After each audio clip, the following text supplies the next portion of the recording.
বন্যার পানিতে ডুবে গেছে রাস্তা। এর উপর দিয়ে গাড়ি নিয়ে যাচ্ছিলেন চালক, কিন্তু ডুবে যাওয়া রাস্তায় যে একটি বিশাল কুমির বসে আছে তা তিনি ঘৃণা করেও টের পাননি। এরপর কুমিরটির উপর দিয়ে তিনি গাড়ি চালিয়ে দেন। ঘটনাটি ঘটেছে অস্ট্রেলিয়ার উত্তরাঞ্চলের কাহিল ক্রসিংয়ে।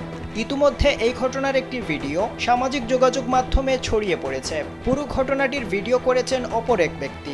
ভিডিওতে দেখা যায় কালো রঙের একটি গাড়ি নিয়ে যাচ্ছেন চালক। ওই সময় তিনি বন্যায় ডুবা রাস্তার অংশটি পার হচ্ছিলেন। চালক বুঝতে পারেননি তিনি কুমিরের উপর দিয়ে গাড়ি চালাচ্ছেন, তবে চাকায় কিছু একটা ঠেকেছে টের পেয়ে গাড়ি কিছুটা পিছে নেন তিনি। তখন কুমিরটি চাকার নিচ থেকে বের হয়। কুমির যখন দূরে সরে যাচ্ছিল তখন চালক আবার গাড়ি সামনে টান দেন।